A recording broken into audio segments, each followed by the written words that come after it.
দেহাতির মুসলমান, একটু দিলের কানটা লাগায় শুনবেন আর কথাগুলো বুঝবেন। ও আমার পর্দার অন্তরালের মা, ও আমার বোনের, আরে আমি শুধু বাবা ভাইদের জন্য বয়ান করছি না, প্রত্যেকটা মানুষের জন্য বয়ান করতেছি। ও আমার রাস্তাঘাটের যুবক ভাই, তোমাদের জন্য বয়ান করতেছি রে ভাই।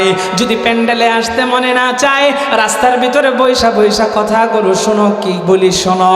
আরে আমার আম্মা জানো যুবক ভাই, সুন্দরী আমার ডাক দেখো রে রাখা, তোমার গরুর লেদা পরিষ্কার করার দরকার নাই, বকরির লেদা পরিষ্কার করার দরকার নাই।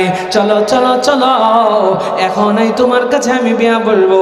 রাখাল কই ঠিক আছে, কনে যদি চায় তাইলে আমার তো আর কোনো সমস্যা নাই। সুন্দরীর নিয়া কাজী অফিসে রাখাল চলে গেল। রাখাল কাজী অফিসে সুন্দরীকে বাইরে দাঁড় করাইয়া ভিতরে ঢুকছে, দেখে কাজী বেচারা চেয়ারের ভিতরে বসে আছে। ও দুনিয়ার মানুষ, রাখালের শরীর থেকে গন্ধ আসতেছে। কাজী এবার নাকি চাপ দিয়া দইরা কয়ে, রাখাল এই গোবর শরীরে নিয়ে কেন তুই কাজী অফিসে আসলি? রাখাল ডাক দিয়া কই, রে কাজী, আমি আসছি বিয়ে করার জন্য। কাজী ডাক দিয়া কই, বিয়ে করবি তো কনে কোথায়? বলে কনে আছে বাইরে। এতক্ষণ কাজী কিন্তু রাখালরে কোনো দামই দিচ্ছে না। এবার রাখাল যখন সুন্দরীরে ডাক দিয়া ঘরের ভিতরে আনছে, সুন্দরী ঘরের ভিতরে কাজীর দরবারে যখন প্রবেশ করেছে, কাজী সুন্দরীর দেখা বড় বড় চোখ কইরা তাকায় আছে। আর চেয়ারের ভিতরে যে হেলান দিয়া বসছিল, এবার কাজী লাভ দিয়া দাঁড়ায় গেছে। কাজী ওই সুন্দরীর চেহারার দিকে তাকাইয়া রাখাল রে বলে, রাখাল এত সুন্দর কন্যা তুই কোথায় পাইলি? ও রাখাল, এই সুন্দরীরে তো তসতে যায় না, এই সুন্দরীরে বিয়া করতে চাই আমি কাজী। এই কথা রাখাল যখন শুনেছে, আপনারা একটু বুঝে থাকলে জবাব দিয়ে জানাইবেন, যেই রাখাল বিয়ে করার জন্য কন্যা পায় না, সেই রাখালের সুন্দরীরে যদি সিনাইয়া নিয়ে যাইতে চায় কাজী, তাইলে রাখালের মাথা ঠিক থাকে নাকি? যদি তালে তালে জবাব না দেন, আলোচনার সামনে আগাইব না। তালে তালে চিল্লায়া জবাব দেওয়া লাগবে যতক্ষণ আলোচনা করব। ও দুনিয়ার মানুষ রে, রাখালের তো মাথা ঠিক নাই। রাখাল বেচারা তার হাতের ভিতরে সবসময় একটা জিনিস রাখে, তালে তালে জবাব দিয়া জানাইবে, রাখালের হাতের ভিতরে থাকে কি? এ দুনিয়ার মানুষ রে, রাখালের হাতের ভিতরে লাঠি। এই লাঠি তার হাতের ভিতরে কেন? গরু চড়ানোর জন্য, ছাগল চড়ানোর জন্য লাঠির দরকার হয়, এই জন্যই তার হাতের ভিতরে লাঠি রাখে। ও দুনিয়ার মানুষ, একটা সুন্নতের কথা মনে পড়ে গেছে। রাখাল যেমন হাতের ভিতরে লাঠি রাখে গরু আর বকরি চড়ানোর জন্যে, ঠিক তেমনি ভাবে মুমিন মুসলমানের হাতের ভিতরেও লাঠি রাখা হচ্ছে নবীর সুন্নত। ও দুনিয়ার মানুষ, আপনার আমার হাতের ভিতরে লাঠি রাখার এই সুন্নতটাকে জিন্দা আমরা করতে যাই, এটার ফজিলতটা একটু জানায়া দেই। আমার মায়ের নবী, দয়ার নবী, রহমতের নবী সুন্নত হলো হাতের ভিতরে লাঠি রাখা। ও দুনিয়ার মানুষ রে, এই লাঠি হাতের ভিতরে কেন রাখবেন? মাঝে মাঝে মাঝে মাঝে চতুষ্পদওয়ালা জন্তু যদি আপনার উপরে আক্রমণ করতে আসে, তাইলে এই হাতের লাঠি আপনি আঘাত করবেন চতুষ্পদের উপরে। লাঠি দেখা চতুষ্পদ জন্তু দৌড়ায় চলে যাবে, আপনাকে দেখা ভয় পাইবে।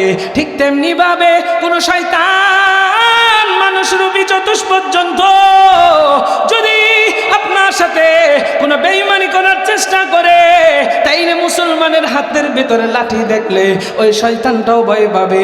ঠিক তেমনি ভাবে কোন ইসলাম বিদ্বেষী, কোন নাস্তিক, বেঈমান, মুরতাদ, মুনাফিকের বাচ্চা যদি কোরআন হাদিসের বিরুদ্ধাচরণ করে, যদি ইসলামকে নিয়ে ছিনিমিনি করে, আমার মায়ের নবীর ইজ্জত নিয়ে ছিনিমিনি করে, তাইলে পক্কা ইমানদার মুমিন হিসাবে আপনার হাতের ভিতরে যদি লাঠি থাকে নবীর সুন্নত, তাইলে এই লাঠি দিয়ে ওই বেঈমানদেরকে বাইরে সাইজ কইরা দেওয়া যাবে। ঠিক কিনা গান?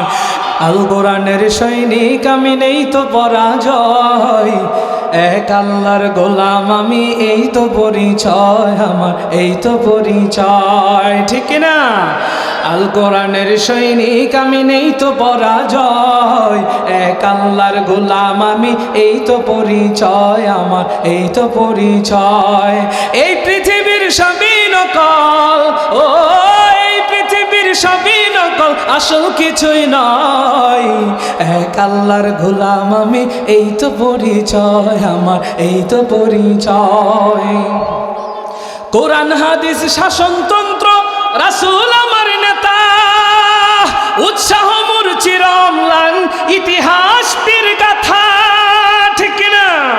কোরআন হাদিস শাসনতন্ত্র রাসূল আমার নেতা, উৎসাহ মোর চিরম্লান ইতিহাস বীর গাথা।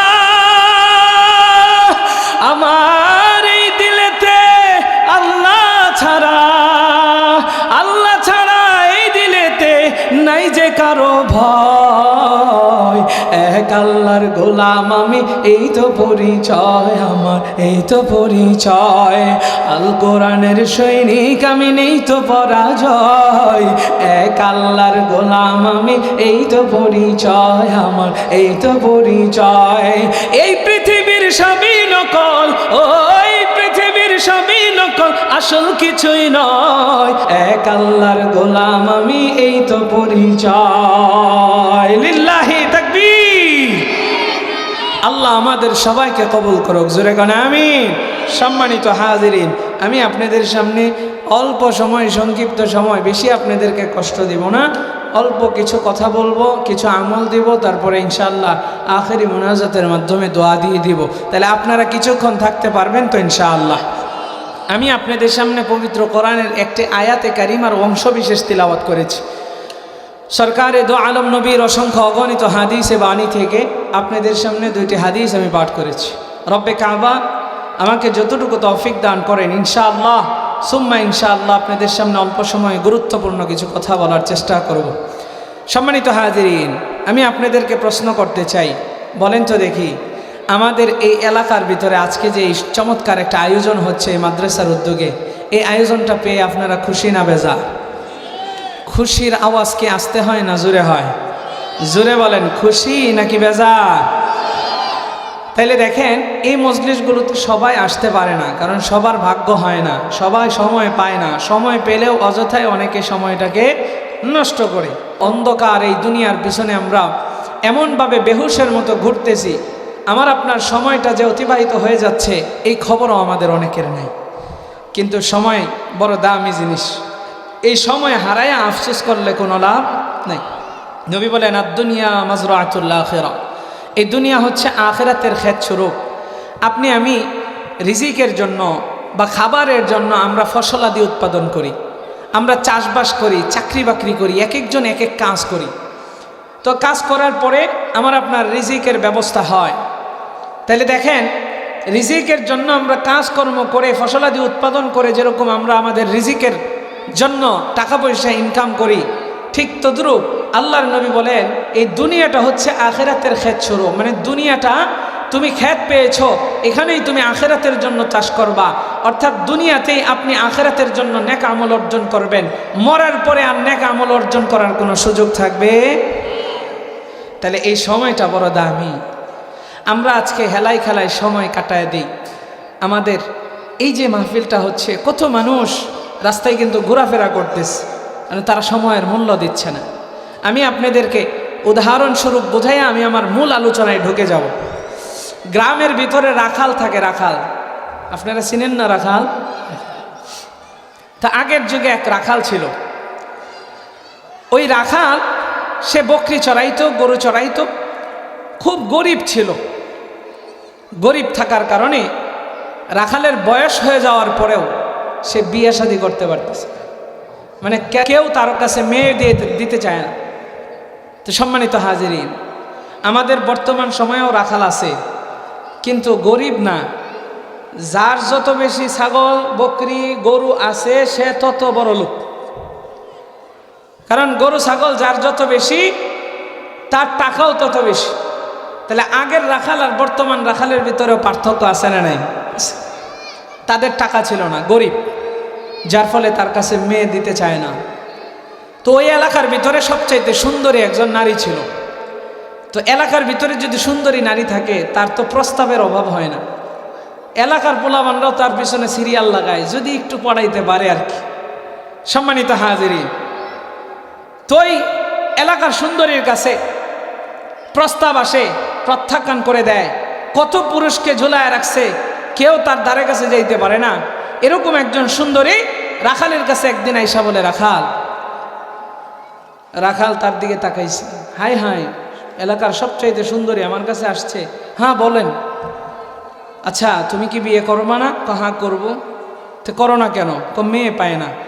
আচ্ছা আমি যদি তোমার কাছে বিয়ে বসতে চাই, তুমি কি আমারে বিয়ে করবা? আপনারা একটু জবাব দিয়া বলবেন, রাখাল যদি ওই সুন্দরীর কাছ থেকে এরকম অফার পায়, রাখাল কি রাজি না হইয়া থাকতে পারে? আপনারা যদি কথা না কন তাহলে আমার আলোচনা সামনের দিকে যাবে না, শেষ করে দেব। একটু কথা আপনাদের বলতে হবে আজকে ইনশাআল্লাহ। অল্প সময় আলোচনা করব, এই ধরেন না আর কিছুক্ষণ সময়। বলেন, রাখালকে সুন্দরী এই প্রস্তাব দিছে, রাখাল রাজি না হইয়া থাকতে পারে? রাখাল বলে, হ্যাঁ অবশ্যই, করবো না মানে, এখনই আমি রাজি। সুন্দরী কয়, তুমি যেহেতু রাজি তাহলে চলো এবার কাজের কাছে যাই। আমি শুধুমাত্র আজাইরা গল্প শোনাই দিছি না, একটা পয়েন্ট আপনাদেরকে এখান থেকে ধরাবো। রাখাল বলে, আমারে একটু সুযোগ দাও, গরুর পায়খানা, বকরির পায়খানা পোশাকে লেগে আছে, আমি একটু পোশাকটা পরিবর্তন করে আসি। এবার সুন্দরী ডাক দিয়া কয়, রে রাখাল, না না না, তোমাকে সুযোগ দেওয়া হবে না। যদি বিয়ে করতে চাও এখন আমার সাথে চলো, কাজী অফিসে যাই। আরে কালিহাতির মুসলমান, একটু দিলের কানটা লাগায় শুনবেন আর কথাগুলো বুঝবেন। ও আমার পর্দার অন্তরালের মা, ও আমার বোনের, আরে আমি শুধু বাবা ভাইদের জন্য বয়ান করছি না, প্রত্যেকটা মানুষের জন্য বয়ান করতেছি। ও আমার রাস্তাঘাটের যুবক ভাই, তোমাদের জন্য বয়ান করতেছি রে ভাই। যদি প্যান্ডেলে আসতে মনে না চায়, রাস্তার ভিতরে বৈশা বৈশা কথাগুলো শোনো, কি বলি শোনো। এরে আমার আম্মা জানো যুবক ভাই, সুন্দরী আবার ডাক দেয়া কইরে রাখা, তোমার গরুর লেদা পরিষ্কার করার দরকার নাই, বকরির লেদা পরিষ্কার করার দরকার নাই, চলো চলো চলো, এখনই তোমার কাছে আমি বিয়া বলবো। রাখাল কই, ঠিক আছে, কনে যদি চায় তাইলে আমার তো আর কোনো সমস্যা নাই। সুন্দরীর নিয়া কাজী অফিসে রাখাল চলে গেল। রাখাল কাজী অফিসে সুন্দরীকে বাইরে দাঁড় করাইয়া ভিতরে ঢুকছে, দেখে কাজী বেচারা চেয়ারের ভিতরে বসে আছে। ও দুনিয়ার মানুষ, রাখালের শরীর থেকে গন্ধ আসতেছে। কাজী এবার নাকি চাপ দিয়া ধইরা কয়, রাখাল, এই গোবর শরীরে নিয়ে কেন তুই কাজী অফিসে আসলি? রাখাল ডাক দিয়া কই, রে কাজী, আমি আসছি বিয়ে করার জন্য।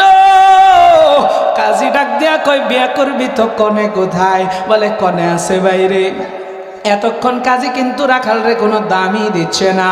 এবার রাখাল যখন সুন্দরীরে ডাক দিয়া ঘরের ভিতরে আনছে, সুন্দরী ঘরের ভিতরে কাজীর দরবারে যখন প্রবেশ করেছে, কাজী সুন্দরীর দেখা বড় বড় চোখ কইরা তাকায় আছে।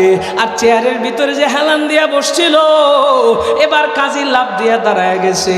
কাজী সুন্দরীর চেহারার দিকে তাকাইয়া রাখাল রে বলে, রাখাল, এত সুন্দর কন্যা তুই কোথায় পাইলি?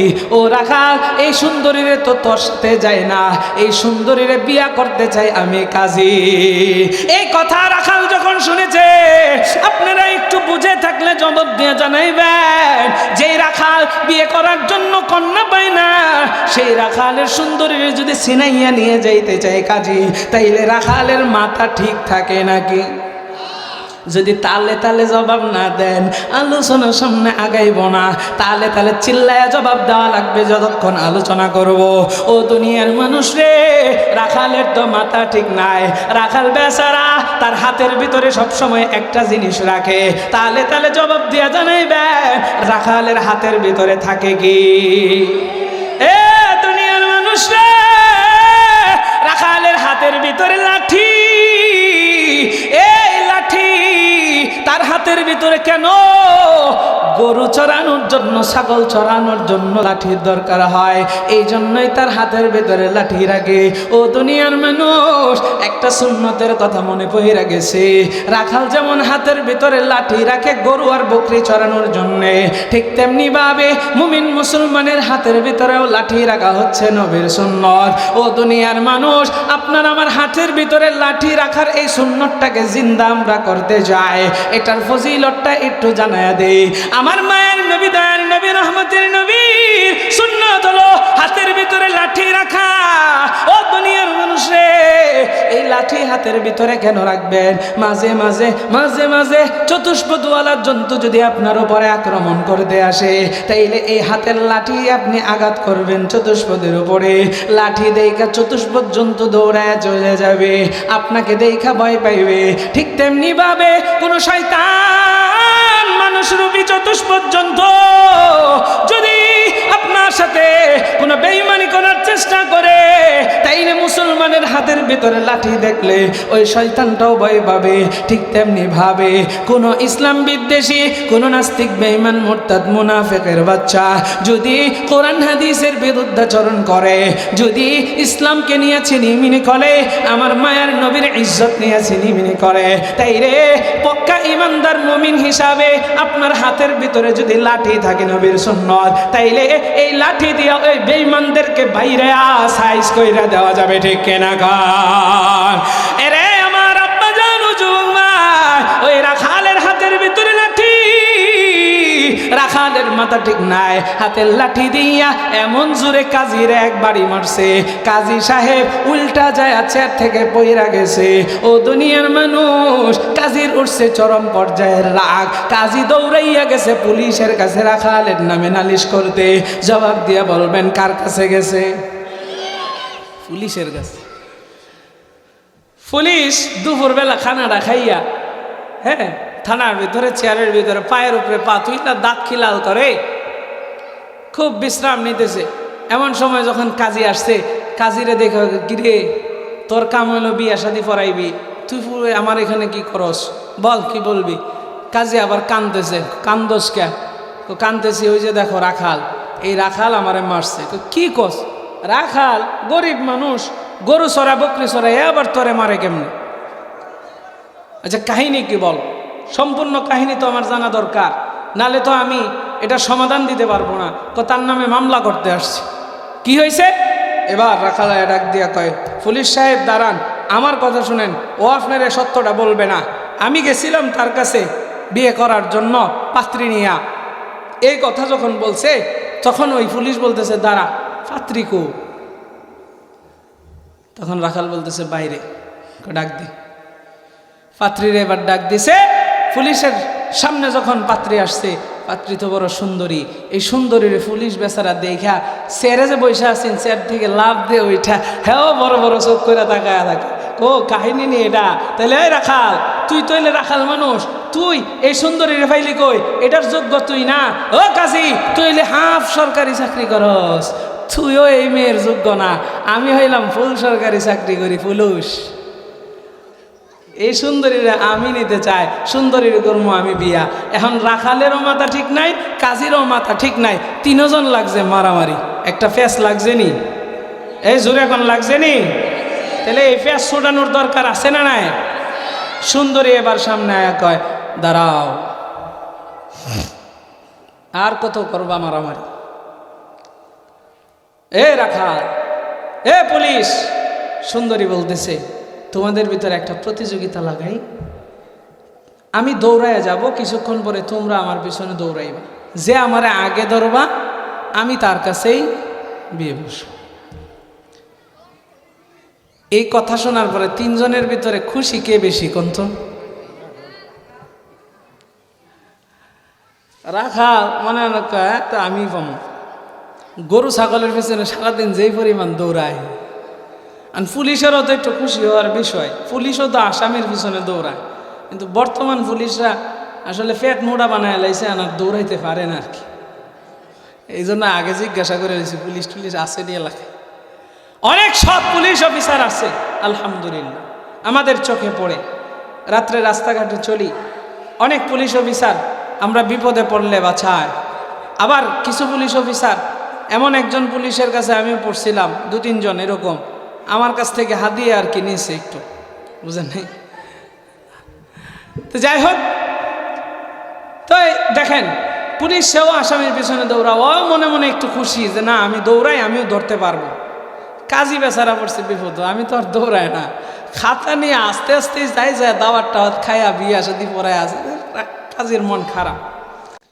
অসুবিধা নাই, ঠিক আছে, প্রতিযোগিতা দিচ্ছে, এখন তো প্রত্যেকেই প্রতিযোগিতার পিছনে সময়টা ব্যয় করবে। সম্মানিত হাজিরিন, কারো কিন্তু মাথা ঠিক নাই, কারণ কার আগে কে সুন্দরীকে ধরবে? মাথা ঠিক আছে? আওয়াজ দেন, মাথা ঠিক আছে? এবার সুন্দরী দিছে দৌড়, কিছুক্ষণ পরে একসাথে রাখালও দৌড় দিছে, কাজীও দৌড় দিছে, পুলিশও দৌড় দিছে। রে কালীহাতির মুসলমান, গভীর মনোযোগ। এই 5-7 মিনিটে যে বিষয়টা আমি আপনাদেরকে জানাইলাম, কি জানাইবো এখনই ফলাফল আপনারা বুঝতে পারবেন। ও দুনিয়ার মানুষ, আমি আইসা দেখলাম আপনাদের মনোযোগটা এদিক সেদিক হয়ে গেছে। মনোযোগটাও আনলাম এবং একটা বিষয় আপনাদেরকে বুঝাইবো। ও দুনিয়ার মানুষ রে, এবার ওই সুন্দরী সামনের দিকে আগায়। সুন্দরীর কিন্তু মাথা ঠিক আছে, ও কিন্তু বেহুশ হইয়া দৌড়ায় না। এদিক দিয়া কাজী, সেও বেহুশ হইয়া দৌড়ায়, রাখালও বেহুশ হইয়া দৌড়ায়। ও দুনিয়ার মানুষ রে, পুলিশও বেহুশ হইয়া দৌড়ায়, কারো কিন্তু হুশ নাই। চিন্তা হলো কার আগে কে সুন্দরীকে ধরবে। আরে কালীহাতির মুসলমান, এবার দৌড়াইতে দৌড়াইতে ওই যে সুন্দরী, তার সামনে বিশাল বড় একটা গর্ত। এই গর্তটা দেখা সুন্দরী লাফ দিয়া গর্ত পার হয়ে চলে গেছে। কারণ হচ্ছে সুন্দরী কিন্তু বেহুশ অবস্থায় দৌড়ায় না, সুন্দরীর কিন্তু হুশ আছে। কিন্তু এদিক দিয়ে যেই 3 জন দৌড়াইতেছে সুন্দরীরে ধরার জন্যে, তাদের কিন্তু হুশ নাই। রাখাল সবার আগে দৌড়ে গেছে, সামনে যেই মরণ বেদি এক গর্ত, এটা আর খেয়াল করে নাই। না খেয়াল কইরা রাখাল এই গর্তের ভিতরে পইরা মারা গেছে। ও দুনিয়ার মানুষ, পিছনে যে পুলিশ আসতেছে, এই পুলিশও সামনে আর গর্তটা খেয়াল করে নাই, সেও পইরা দুনিয়া থেকে বিদায়। কাজী, সেও দুনিয়া থেকে বিদায়। আরে দুনিয়ার মানুষরা, এবার একটু জবাব দিয়ে জানা, ওই সুন্দরীর কেউ কি সুন্দরীকে, ওই 3 জনের কেউ কি সুন্দরীকে ধরতে পারছে? আরো জোরে কাক। কারণ কি? কারণ কি? সুন্দরীরে তারা ধরতে পারে নাই। ও দুনিয়ার মানুষ রে, এবার আমি আপনাদেরকে বুঝাইতে চাই, এই যে পুলিশের কথা বললাম, এই যে রাখালের কথা বললাম, এই যে কাজীর কথা বললাম, এরা প্রত্যেকেই হচ্ছে আমি আর আপনি। আর সুন্দরী যে বানাইলাম, এটা আমার কথা নয়, আমার মায়ার নবীর কথা। আল্লাহর নবী সরকারে তো আলম নবী জানায়, সুন্দরী যারা বানাইলাম, এটা হচ্ছে দুনিয়া। ও দুনিয়ার মানুষ রে, আমার মায়ার নবী যখন সবে মেরাজের রাত্রিতে আল্লাহর সাথে সাক্ষাৎ করার জন্য যায়, আমার মায়ার নবী রাস্তার ভিতরে অনেক ঘটনাই দেখেছে। এক পর্যায়ে হাদিসের ভিতরে এসেছে, নবীকে একজন সুন্দরী তার দিকে আকৃষ্ট করতেছে, মানে ডাকতেছে। হযরত জিবরাইল বলেন, ইয়া রাসূলুল্লাহ, আপনি ওই দিকে তাকায়েন না, ভ্রুক্ষেপ করিয়েন না। পরবর্তীতে আরো অনেক ঘটনা, আমি ওদিকে যাচ্ছি না। জিবরাইলকে আল্লাহর নবী জানায়, ও জিবরাইল, তুমি যে বললা সেদিকে আপনি ভ্রুক্ষেপ করিয়েন না, ওই সুন্দরীটাকে? জিবরাইল জানায় দেয়, গো নবী, ওই সুন্দরী হচ্ছে দুনিয়া। দুনিয়া যত বার্ধক্যে উপনীত হইতেছে, এই দুনিয়ার চাকচিক্য বাড়াইতেছেন কে? জোরে বলেন, আরো জোরে কন্যা। দুনিয়ার যত বয়স হইতেছে, চাকচিক্য বাড়াইতেছে আল্লাহ। দুনিয়ার যত বয়স হবে, তার চাকচিক্য তত বাড়বে। এই দুনিয়া হচ্ছে সুন্দরী। ও দুনিয়ার মানুষ, এই দুনিয়ার পিছনে আমিও দৌড়াই, আমার স্ত্রীও দৌড়ায়, আমার সন্তানও দৌড়ায়। ও দুনিয়ার মানুষ রে, আমার মাও দৌড়ায়, আমার বাবাও দৌড়ায়, কিন্তু এই সুন্দরীরে কেউ ধরতে পারে না রে বাবা। আমি আপনি বেহুশের মতো দুনিয়ার পিছনে দৌড়াই, দামি এই সময়টাকে আমি আপনি হারায় ফেলতেছি রে বাবা। এই সময়টারে আপনি আর আমি ফেরত পাইব না। আমাদের ওই মরণ নামক গর্ত কিন্তু সামনে অপেক্ষা করে দিছে। দুনিয়ার রঙিন রঙিন স্বপ্ন দেখা আল্লাহরে বই লাগিয়া যারা চলি, হঠাৎ করে মারা যাইব আমাদের জানা নাই। ও দুনিয়ার মানুষ, কত যুবক রঙিন রঙিন স্বপ্ন দেখে, আমি অনেক দিন বাঁচবো, বিশাল বড় একটা বাড়ি হবে, বিশাল একটা গাড়ি হবে, সুন্দরী একটা নারী বিয়ে করব। কিন্তু নামাজের খবর নাই, রোজার খবর নাই, হজ যাকাতের খবর নাই, ইবাদতের খবর নাই। ও দুনিয়ার মানুষ, এইভাবে স্বপ্ন দেখা দেখা হঠাৎ কইরা আজরাইল সামনে এসে দাঁড়া যায়। আরে দুনিয়ার মানুষ রে, ওই আজরাইল আপনারে আমারে একটা সেকেন্ড সময় দিবে না। আল্লাহ কোরআনে বলেন, ফাইদা জা আজালুহুম লা ইস্তাখিরুনা সাআতাও ওয়া লা ইস্তাকদিমুন। মরণ যখন তোমার সময় হবে, এই মরণ তোমার এক সেকেন্ড পূর্বেও আসবে না, এক সেকেন্ড পরেও আসবে না, সাথে সাথে এসে ধরে ফেলবে। আপনি আমি আজরাইলের কাছ থেকে একটা সেকেন্ড সময় নিতে পারবো না। আপনি আমি জানিও না কখন মরবো। এই জন্য সবসময় মৃত্যুর কথা স্মরণ করা লাগবে। আর সবসময় আপনার আমার পর ওই জিন্দেগির জন্য আমার আপনার প্রস্তুতি রাখা লাগবে। ও দুনিয়ার মানুষ, আমরা কিন্তু প্রত্যেকে বাঁচতে চাই, কেউ কিন্তু মরতে চাই না। এখানে কেউ কি আছেন মরতে চান? হাত তোলেন দেখি। মরতে চান আপনি? কে বই লগের আগাছে? হ্যাঁ, ফুলাফানে বাদ দেয় না। যে মরতো চায় অবশ্যই তার বউর লগে তার কাজ আছে। যে মরতে চায় অবশ্যই তার ঘরেও অশান্তি আছে। যুবকরা কেউ মরতে চাইলে অবশ্যই সে প্রেমের ভিতরে শেখ খাইছে, বুঝলেন নাই?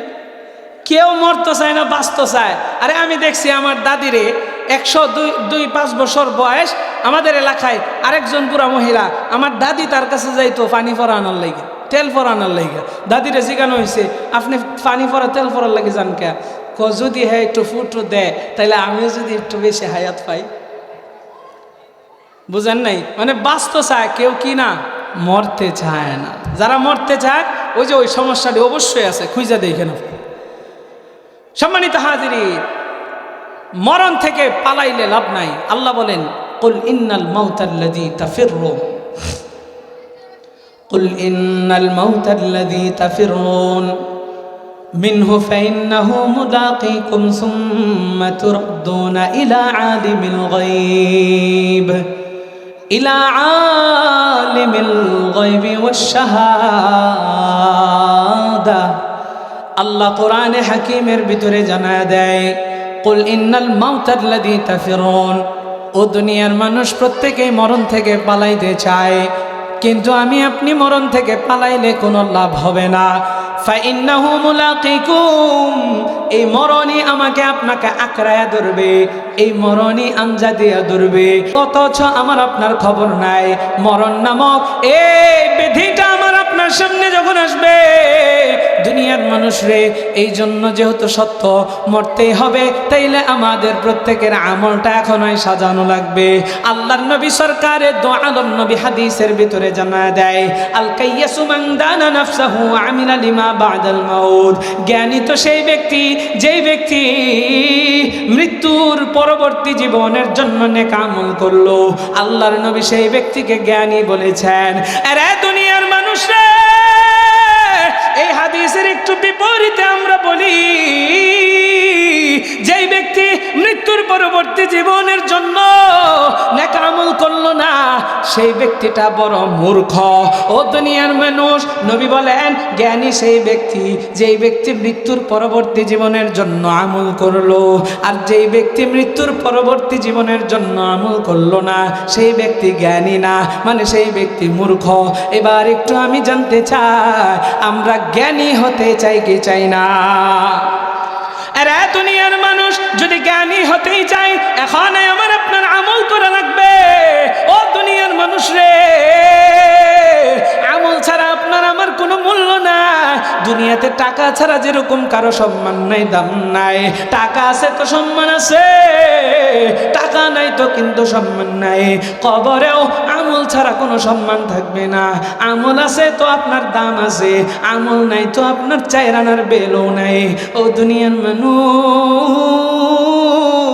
আর কত ঘুরবেন, আর কত ঘুরবেন, আর কত আজানের আওয়াজটা কানে আসার পরেও নামাজের জন্য যাবেন না। আর কত রোজার মাস সামনে আসলেও রোজাটারে ছাইরা দিবেন। আর কত, ওই কবর তো কিন্তু বড় ভয়ঙ্কর একটা ঘর। কবর সব সময় আমাকে আপনাকে ডাকে, আনা বাইতুত তুরাব, আনা বাইতুল ওয়াহদা, আনা বাইতুজ জুলমা। কবর ডাকে, আমি বড় অন্ধকার ঘর, আমি বড় একাকিত্বের ঘর। কবর কিন্তু বড় জুলুমের ঘর তার জন্য যার নেক আমল নাই। কবর কয় আমি তারে চিনি না।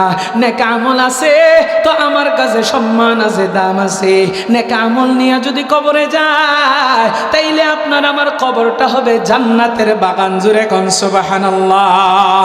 আমার মায়ের নবী জানা দেয়, আল কবরু রাউদাতুম মির রিয়াদিল জান্নাহ আও হুফরাতুম মিন হুফারিন নার।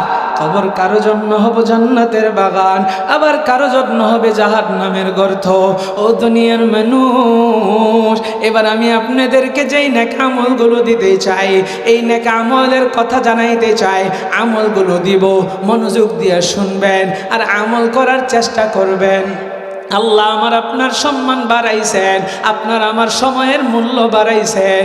উম্মতে মুহাম্মদী, আমার মায়ার নবীর উম্মত হওয়ার কারণে আল্লাহ সময়ের মূল্য এত বাড়াইছেন যে আমার উম্মত একটা আমল করবে তো আল্লাহ তাকে 10টা নেক দিয়ে দিবেন। জোরে কোন সুবহানাল্লাহ। আমার আল্লাহ কোরআনে হাকিমের ভিতরে জানা দেয়, মান জাআ বিল হাসানাতি ফালাহু আশরু আমসালিহা। কেউ যদি আল্লাহর রাজি খুশির উদ্দেশ্যে একটা নেক আমল করে, আমার আল্লাহ তাআলা জানায় আমি আল্লাহ তার আমল নামার ভিতরে একের বিনিময়ে 10টা দিয়া দেই। সুবহানাল্লাহ। তাইলে আপনার আমার সময়ের মূল্য কম নাকি বেশি? তাইলে উম্মতি মুহাম্মদীর সময়ের মূল্য এত বেশি, একটা আমল করবে একের বিনিময়ে আল্লাহ। আরে শুধু তাই নয়, আপনি আমি ঘুমায়া থাকবো, ঘুমায়া সারা রাত নাকে তেল দিয়ে, শীতের দিন নাকে তেল দিয়ে ঘুমায়া রয়েছেন, এই ঘুমায়াও আপনি ঘুম থেকে উঠে একটা আমল যদি করেন তাইলে আপনি সারা রাত ঘুমায়া থাইকাও নফল ইবাদতের সব পাইবেন। জোরে কোন সুবহানাল্লাহ। আমার কাছে একটা কিতাব আছে, যেই কিতাবের নাম হচ্ছে আমল কম নেক বেশি। ও কালিহাতির মুসলমান, ওই কিতাব থেকে একটা আমল আমি আপনাদেরকে জানাইতে চাই। আল্লাহর নবী সরকারে দো আলম নবী রহমতের নবী জানায়, ও দুনিয়ার মানুষ, আমি আপনি যখন রাতের বেলায় ঘুমাইব, রাতের বেলায় ঘুম থেকে ফজরের আগ মুহূর্তে যখন উঠব, ঘুম থেকে উঠা চোখটা যখন খুলবে, খাটের উপরে শুয়ে আছেন অথবা বসে আছেন, সাথে সাথে ঘুম থেকে ওঠার পর 3 বার পড়বেন আস্তাগফিরুল্লাহ। একটু জোরে বলেন না 3 বার কি পড়বেন? আরে আওয়াজ দিয়া কর না, 3 বার কি পড়বেন? আরে দুনিয়ার মানুষ রে, 3 বার কেন আস্তাগফিরুল্লাহ পড়বেন? এই আস্তাগফিরুল্লাহ অর্থ কি? ও আল্লাহ, তোমার কাছে মাফ চাই, তোমার কাছে ক্ষমা চাই। আল্লাহ গো, তুমি আমারে মাফ কইরা দাও। আল্লাহ গো, তুমি আমারে ক্ষমা কইরা দাও।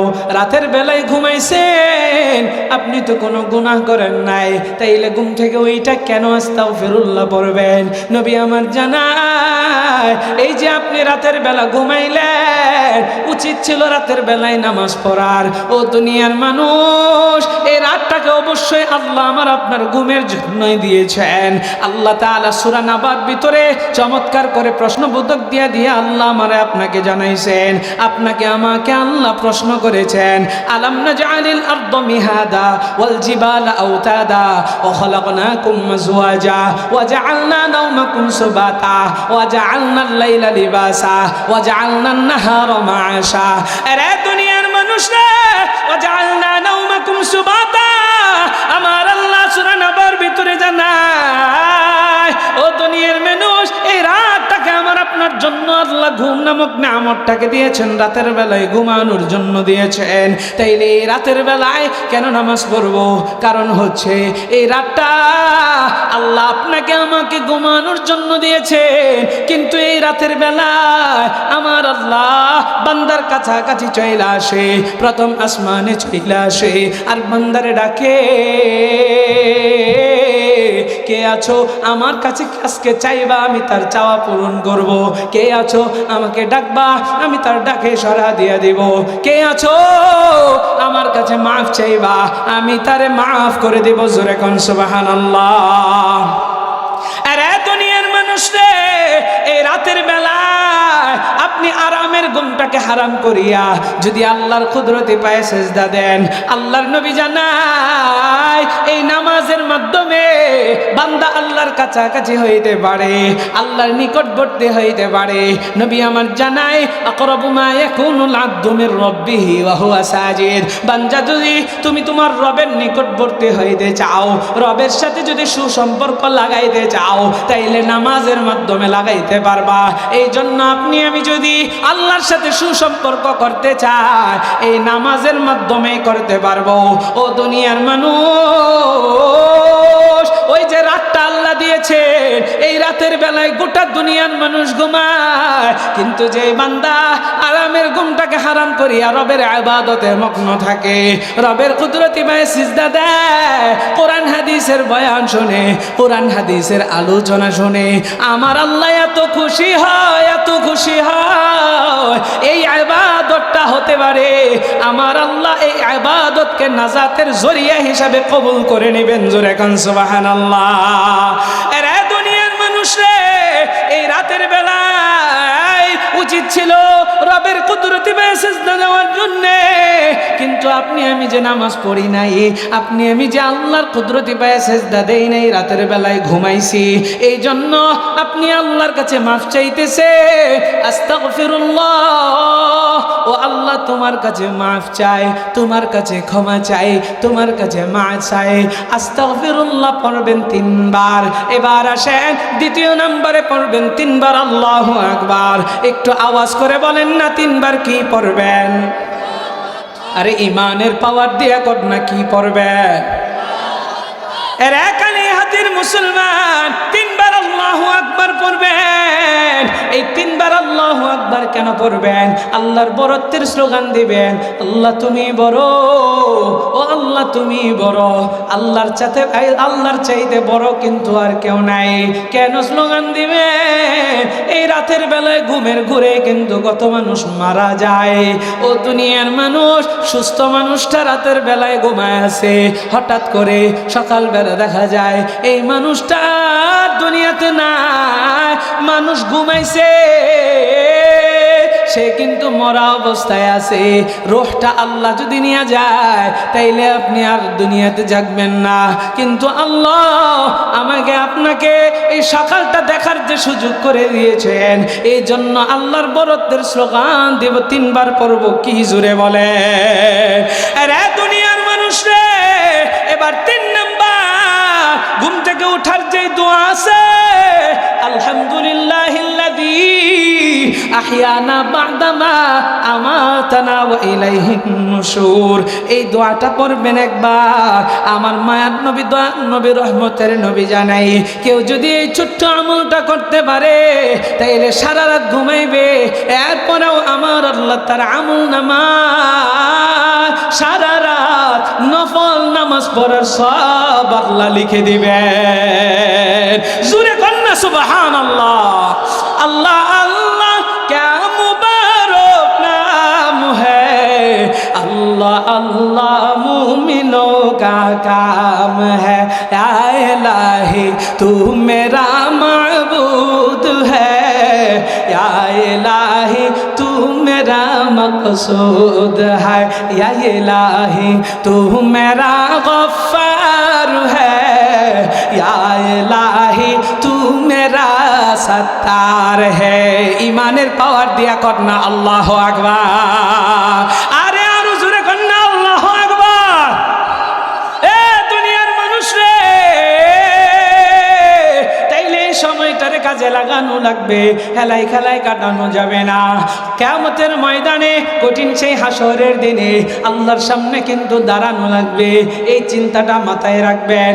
ও দুনিয়ার মানুষ, আরেকটা হাদিস শোনায় আমি আমার আলোচনার ইতিটা টেনে নিব, কারণ গভীর রাত পর্যন্ত আলোচনা শুই না কোনো লাভ নাই যদি ফজরের নামাজটা না পড়তে পারি। ও দুনিয়ার মানুষ রে, একদিন সরকারের দু আলম নবী, রহমতের নবী সাহাবীদেরকে জানায়, ও সাহাবীরা বলো, আতাদরুনা মাল মুফলিস, তোমরা কি জানো দেউলিয়া কোন ব্যক্তি? দেউলিয়া কোন ব্যক্তি? দেউলিয়া কোন ব্যক্তি? সাহাবায়ে কেরাম জবাব দেয়া জানায়, আল মুফলিসু ফিনা মান লা দিরহাম লাহু ওয়ালা মাতা। ইয়া রাসূলুল্লাহ, ইয়া হাবিবাল্লাহ, যেই ব্যক্তির সম্পদ নাই, যেই ব্যক্তির টাকা পয়সা নাই, সেই ব্যক্তিটাই তো দেউলিয়া। ও দুনিয়ার মানুষ, আমার মায়ার নবী, দয়ার নবী, রহমতের নবী সাহাবীদেরকে ডাক দেয়া কয়, ইন্নাল মুফলিসা মিন উম্মতি ইয়াতি ইয়াউমাল কিয়ামাতি বিসসালাতিন ওয়া সিয়ামিন ওয়া যাকাত। ও সাহাবীরা, আমার উম্মতের দেউলিয়া হলো সেই ব্যক্তি, যেই ব্যক্তি কিয়ামতের ময়দানে কঠিন সেই হাসরের দিনে আল্লাহর সামনে অসংখ্য নামাজ নিয়ে আসবে, আল্লাহর সামনে অসংখ্য রোজা নিয়ে দাঁড়াইবে, আল্লাহর সামনে অসংখ্য ইবাদত নিয়ে দাঁড়াইবে, যাকাত নিয়ে দাঁড়াইবে। অর্থাৎ দুনিয়াতে থাকতে নামাজ পড়ছে, দুনিয়াতে থাকতে রোজা রাখছে, দুনিয়াতে থাকতে ইবাদত করেছে, অসংখ্য ইবাদত বন্দেগী করেছে, আল্লাহর সামনে দাঁড়াইবে, সেই ব্যক্তিটাই হলো দেউলিয়া। সাহাবায়ে কেরাম আশ্চর্য হয়ে গেলেন, নবী আমার, আমরা তো জানি টাকা পয়সা না থাকলে দেউলিয়া, কিন্তু আপনি বলতেছেন নামাজ নিয়ে আল্লাহর সামনে যাবে, রোজা নিয়ে দাঁড়াইবে, তাইলে এরপরেও সে দেউলিয়া কেমনে হইল? এবার নবী বলেন, এই ব্যক্তিটা দুনিয়াতে থাকতে মাঝে একজনকে গালি দিয়েছিল, একজনের গীবত করেছিল। ও দুনিয়ার মানুষ, 3 নাম্বার একজনের জমি আত্মসাৎ করেছিল, 4 নাম্বার একজনকে অন্যায়ভাবে মারধর করেছিল, 5 নাম্বার একজনের রক্ত জড়াইছিল। আরে দুনিয়ার মানুষ রে, আমার মায়ের নবী, দয়ার নবী কয়, ও দুনিয়ার মানুষ, আমার দিকে তাকাইয়া একটু মনোযোগ দেন, একটু দিলের কানটা লাগায়া শুনেন। নবী কি বললেন? 1 নাম্বার, অনেক নামাজ নিয়ে আসবে, রোজা নিয়ে আসবে, যাকাত নিয়ে আসবে, ব্যক্তিটা দেউলিয়া বলে কেন? দুনিয়াতে থাকতে মানুষকে গালি দিত। আমাদের সমাজে গালি দেয় এরকম লোক আছে না নাই? আপনারা মনে হয় দেন না, দেননি আপনারা? মাঝে মাঝে দেন আর কি, এখন স্বীকার করতে লজ্জা লাগে। হাদিস শুনেন, দেখেন নবীজি কি বলে। নামাজ পড়ছে অসংখ্য নামাজ, রোজা রাখছে অনেক রোজা। আমাদের সমাজে দেখবেন নামাজ পড়তে পড়তে কপালও কালো বানায় ফেলায়, এরপরেও মানুষে গালি দেয়, এমন গালি চুল ছাড়া আর কোনো কথাই বাইর হয় না তার মুখ দিয়া। কথা কোন ঠিক কিনা? আর দুনিয়ার মানুষ, কত মানুষ আছে গালি গালাজ করে, শুধু তাই নয়, গীবত শাকায়াত করে, গীবত করেছে, গালি দিয়েছে, বান্দার হক নষ্ট করেছে। নবী বলেন, আল্লাহর হক আল্লাহ ক্ষমা করেন, কিন্তু বান্দার হক আল্লাহ ক্ষমা করেন না, বান্দার কাছ থেকে ক্ষমা আনতে হয়। তাইলে বান্দার হক নষ্ট করলে অসংখ্য নামাজ নিয়ে কবরে গেলে নামাজ কোনো কাজে আসবে না, অসংখ্য রোজা নিয়ে কবরে গেলে রোজাও কিন্তু কাজে আসবে না, যাকাত অর্থাৎ অনেক ইবাদত নিয়ে কবরে গেলে কিন্তু কাজে আসবে না। কারণ কি? কারণ কি? ওই যে দুনিয়াতে আপনি গালি দিয়েছেন, এই ব্যক্তিটা আল্লাহর সামনে দাঁড়াইবে। ওই যে গীবত করেছেন, ও দুনিয়ার মানুষ, আমাদের সমাজে আজকে গীবতের প্রতিযোগিতা চলে। দোকানে পুরুষরা পয়সা, এক হাতে চা খায়, আরেক হাতে বিড়ির পুটকির ভিতরে টান দিয়া একজনের নামে গীবত যে করতেই থাকে, অমুকে এটা করছে, তমুকে এটা করছে। এমনকি মসজিদের ইমামরে পর্যন্ত সাথ দেয় না। কথা কোন ঠিক না? ইমামরা পর্যন্ত ছাড় দেয় না। যে ইমাম, লজ্জা থাকা দরকার, যে ইমাম আপনার বোঝাটা মাথার ভিতরে নিয়া, জান্নাতের বোঝাটা, নামাজ হচ্ছে জান্নাতের চাবি, সেই চাবিটা মাথার ভিতরে নিয়ে আপনার জান্নাতের বোঝা মাথায় নিয়ে সে নামাজে দাঁড়াইছে, ওই ইমামরে নিয়ে আপনি চাষ্টল বয়ে বয়া তার নামে গীবত কর, অথচ আপনার মুখে নাই দাড়ি, নাই সুন্নতের কোনো বালায়, কোরআন পড়তে জানেন না, বোম মারলেও সূরা ফাতিহা মুখ দিয়ে শুদ্ধ কইরা বাইর হয় না, আপনি ইমামরে নিয়ে কথা কন। আপনার তো লজ্জা থাকা উচিত। কথা কন ঠিক কিনা? লজ্জা নাই। সি সি সি সি সি।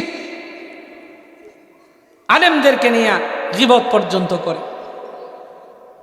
আর আমার মা বোনদের হালত তো কি কম, দুই মহিলা যদি সুবহানাল্লাহ এক হইতে পারে, দুই মহিলা একজন আর একজনের মাথার উগুন বাসে, ভাইসা আলাপ করতেছে, আরে জানোস রে ওই কুদ্দুস চেহেবাড়ির কি যে খারাপ, ও আমার দিকে তাকায় থাকে, মানে নানান ধরনের গীবত শাখায়েত, এগুলো বান্দার হক নষ্ট করা। আপনি গীবত করেছেন, কার হক নষ্ট করছেন? বান্দার হক। গালি দিছেন, হক নষ্ট করছেন কার? বান্দার। আপনি কারো সম্পদ আত্মসাৎ করছেন। আমাদের দেশে সম্পদ আত্মসাৎকারী আছে না নেই? চাচা বাতিজার সম্পদ আত্মসাৎ করতেছে, আর বোনদের সম্পদ ভাইয়ের আত্মসাৎ করতেছে। আরে অনেক মানুষ আছে এমন ইতরের ইতর, আইল কাটতে কাটতে আরেকজনের জমির ভিতরে ঢুইকা যায়, এরকম জমি চুর আছে না নাই? কিয়ামতের ময়দানে কঠিন সেই হাসরের দিনে আপনার এই জমি 70 স্তর বিশিষ্ট 7 স্তর বিশিষ্ট মোটা বানাইয়া গলার ভিতরে ঝোলায় দিবে। কত জমি তুই খাবি? খা, সেই দিন খাওয়াবে। কয় টুকরি মাটি আপনার মাথায় দিলে পরে আপনি ঠিক থাকতে পারেন? আপনাকে মাটি চাপা দিলে, অল্প একটু মাটি চাপা দিলেই তো আপনি মানে মরে যাইবেন।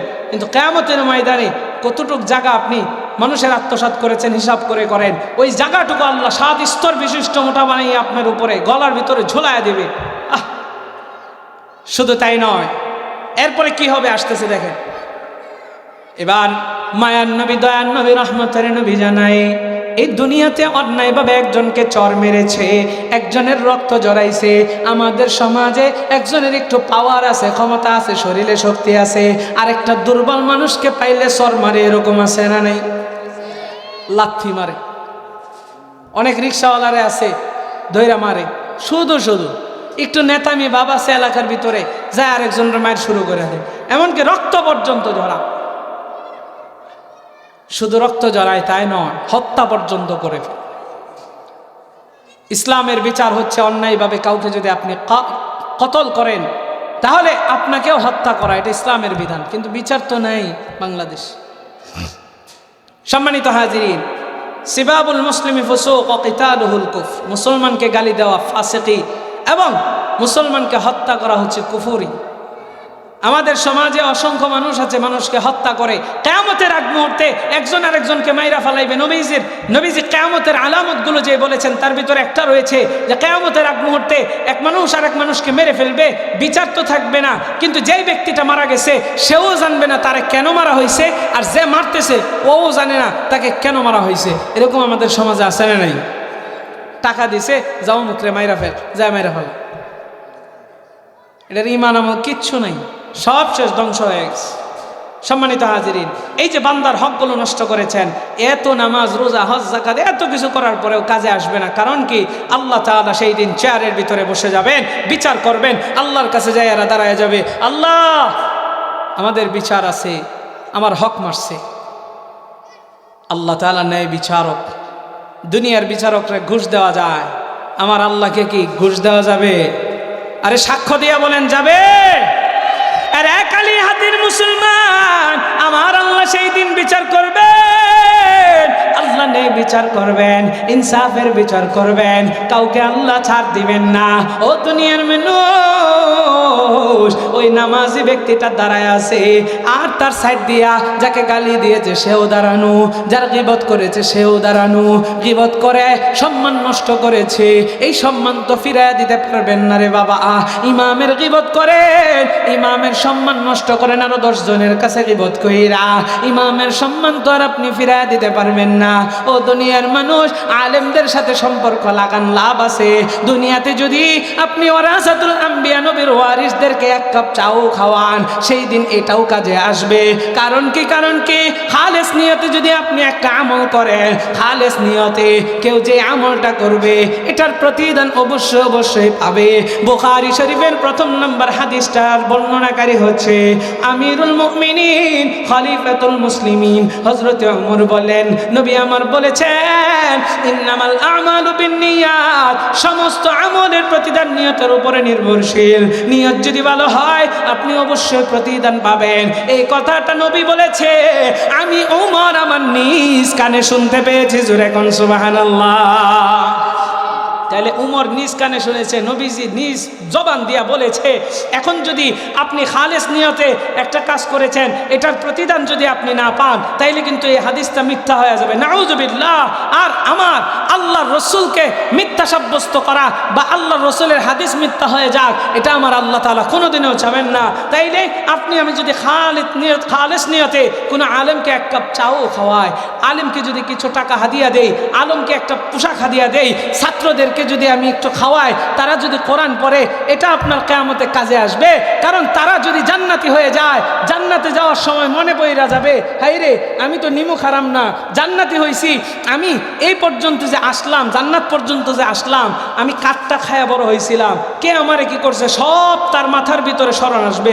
কারণ আল্লাহ আপনারে আমার আদর কইরা বানাইছে, আমার আপনারে জাহান্নামে ফেলানোর জন্য নয়। আল্লাহ তাআলা সেই দিন উসিলা খুঁজবে, কি কইরা আমার আদরের বান্দারে বাঁচানো যায়, জান্নাত দেওয়া যায়। জোরে কান সুবহানাল্লাহ। একজনের উসিলায় আরেকজন মাপ পাওয়া যাবে।